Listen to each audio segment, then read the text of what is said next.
what lies ahead tomorrow and with the competitive game being on Monday, do you intend playing as close to a full strength first pick team against Belgium with the Albania competitive match still in the back of your mind? Well, I believe there's enough players in the squad to play two really competitive teams. Obviously there's some new kids on the block over the last few months, and yeah, you know, they're a part of the squad now, and we will be looking obviously to get a good performance level against the Belgians. Let's try and upset them and go into the Nations League with all guns firing. And I'm certainly treating both games with a lot of importance, but of course the Nations League game is the most important. With that then in mind, how significant then is getting a positive performance over a result against the Belgians, do you think? Yeah, well, we have done a wee bit of shaping this week and trying to get the players to quickly gel into formation that we believe kind of maximises the strength of the players at our disposal. It can't be perfect for everybody, but we certainly feel that we've got good athleticism in the team and legs in the team, and they know that they're going to have to run about quite a lot and quite a distance against the Belgians, who are a team been playing together for a long time. I know they've got a couple of call-offs, but certainly they have a proven team and who've finished third with, to all accounts and purposes, in my opinion, they're probably the best team at the World Cup to watch, although they didn't win it. Is it going to be a challenge for your players if they're going to be maybe, as you say, running around, maybe out of possession quite a lot tomorrow, to then flip into Monday night with a game that you maybe have to go on the front foot? Yeah, we've got plans for this game, we'll get plans for Monday's game. So it's horses for courses. What do you see, Alex, as the advantages of taking on a team as strong as Belgium just a few days before a competitive match? Well, you can look at it anyway. You would be saying to me now, if we're taking a team that were lower ranked than the Belgians, why are you taking a team lower ranked going into this? So I know that I would get questions fielded either way, so I have to find a reason for that. And I believe that for us to get better, we have to play the better teams. And I believe that, and the big example of that is, if you look at the World Cup, and the Russians had taken on 7 pretty tough games before they went to play in the finals, and they never won a game. But look at the reaction when they got to the finals themselves. The team had finally gelled. The coach had to take a lot of flack on these previous games, and they got fantastic results out of those games. So they weren't easy games that he took on, and we are in a similar situation. Scotland's women deserve congratulations. We get to a final after all this time. Can you seriously use that to say to your guys, they've done it, we need to be following right at their heels? Of course, it's a family, you know. It's we are going to see the under-21s tonight, but the women, I must congratulate Shelley and her staff and the players for an absolutely phenomenal achievement. I know Shelley well. She works ever so hard. I see her a lot at Hampden and at Oriam, and I'm really pleased for her, chuffed for her, that she's got those girls to the finals, and it's a very proud week for Scotland in that respect, and it lays the gauntlet down for us players, for the men's, sorry, the men's. Alex, you'll have had 5 friendly games before your first competitive game. How beneficial do you think these games are proving to be to prepare you for the real action? Yeah, well, I felt it gave us good preparation time, good chance to look at individuals over a long period of time. A lot of, you know, we made a lot of preparation going into it, and I was grateful for that period of time. Yeah, I would have liked to have had better results. We could have in a couple of occasions, but as I say, I can go back to the Russian guy again. Sometimes you have to take a step back to go too forward. And I'd love to see this team gelling immediately, and there's no doubt of, as I said, of their athleticism. We might have to run a wee bit further than the Belgians to stop their fluency, but it's a privilege to be able to try and get this team to a major finals again, and that's the way I'm feeling about the whole thing just now in terms of these preparation games. We've come to this point, and it's a big point. How much of a dilemma do you have over the goalkeeper position, particularly given the recent form of Alan McGregor? Yeah, as a dilemma, but we always kind of find a solution that suits everybody, and the goalkeepers are two top pros, two fantastic goalkeepers. We're very lucky to have the two competing with each other at this level, and you'll know after tomorrow night how it's going to pan out for us. Are you of a mind to rotate the goalkeepers or stick with the number one? That's been discussed, Ronnie. Yeah, we'll wait tomorrow night and see if that comes to fruition. You've selected. Can you tell us if John Sutter's making his debut? Can I tell you? I think it's obvious, isn't it? Do you feel in that position at centre back, Alec? Do you feel you have enough? I mean, I appreciate there's a few guys injured at the moment, but do you feel you have enough options there and enough cover?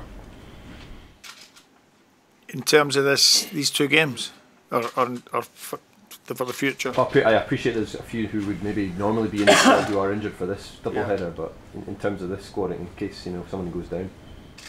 No, I guess I think we've still got options we can use and systems we can change to. But I'm pretty happy with the squad that we have, and sometimes you have to get a little bit of luck going your way in terms of non-injuries. These are things it's difficult to legislate for, but we believe that the players that are going to be selected are the right ones for the job, and they're at a part of the season where yes, an injury could blight them, but they're super fit at this particular stage of the season. They're sharp, and we don't think there's going to be any problems. You've selected Andrew Robertson as your captain going forward. Can you talk us through why you feel that he's the right man to lead this team? I just think it's a brilliant story, and in the level he's been playing at over the last year has just been absolutely top. He hasn't only nailed his position, he's got better and better. And every week I see him on television, he's making goals for Mo Salah and the other guys, Mane and Firmino. Yeah, I should just remember that song, shouldn't I? And he's making goals from left, right, and centre. So it's he's almost like an extra attacker. But in saying that, the man himself, for young players, it's absolutely inspirational. For players who are told that at 9 and 10, I don't know why that happens sometimes, that they won't ever make the grade and they get scunnered by the game, they walk away from it, they could have been a contender, you never know. Andy has been the epitome of never say die and never give up, which is a kind of Scottish trait, but also he progressed, he kept going, he persevered, he became the player that he is, but he also carries himself extremely well in the dressing room. He talks well, he talks assertively and strongly, and the players really look up to him, or they admire him, and as he admires them. Just going back to the centre-back issue, whereas you've got loads of options, midfield and so on, where you can rotate and, as you say, competitive sides, have you any qualms that you might well have to play if it's particularly if you're doing a 3-man defence, those guys for the 90 minutes in both games? No, I wouldn't have any qualms about playing them. I know that it's, as I said, it's early in the season, and we made some concessions in the summer. We were very aware of players having overloaded over the last couple of years, and we decided to let a few players rest, get a good summer, and come back with, you know, the energy there again, and the start of a new season, the determination, and now, you know, it's all starting again, and next time they get a rest will probably be, you know, the middle of January, February, when we have the winter break. But it's now full on, and these guys have definitely got the energy. They're so fit and athletic, and, you know, in terms of performance levels, and you know that the backroom staff do a great job with them as well. Supply them in every need to make sure that they have the power and the energy to compete in two games. How important a role has Charlie Mulgrew got if we're right to assume that he will have a young player playing his first Scotland international on his right and someone who's not overly accustomed to playing at centre back on his left? Well, Kyle Walker wasn't accustomed to playing centre back on his right, you know, for England, but I think Tierney can adapt really, really well. He's a super player, and he knows how to drift out to left back if Robertson's moving forward, and then he's a solid defender. He gets up against forwards, and it's another part of his education going forward. I believe he's versatile enough to play that position. So I was getting at what Charlie Mulgrew's role there. Charlie's role, kind of the older head, if you like. Yeah, Charlie is got a lot of experience, so he'll be able to speak to them, communicate with the players around him, around beside him. He'll also be admiring of their qualities as well. But it's great that we have lost a few older players currently, maybe not forever, but Charlie is one of the guys there who's got a lot of caps, a lot of experience, and he can help guys like John Souttar and Kieran Tierney. And Tierney is learning very nicely, thank you. He's kind of played, and Brendan's changed his tactics now and again, and at times Kieran doubles up as another centre back. Other times he's flying down the wing. But there's no, I don't think there's any stopping his progress in terms of a guy with a ball at his feet, the use of the ball, and his competitive spirit. He's got a lot of qualities to admire. Do you believe the Nations League gives us a better chance of qualifying? Tell you, we're qualifying. We know that it's a foot in the playoff. We're into playoffs if we win the group, so that's first and foremost target. Alex, if I take you back to the Costa Rica game, there were certain elements of that performance you weren't pleased about. Do you think your time with the squad since then has allowed you to implement the changes that you would like to implement? Yeah, I think we've looked at a lot of things. It was the first 45 minutes of the Costa Rica game. Everybody bangs on about this game. That really annoys me, because obviously people haven't really studied the second half as much as they should.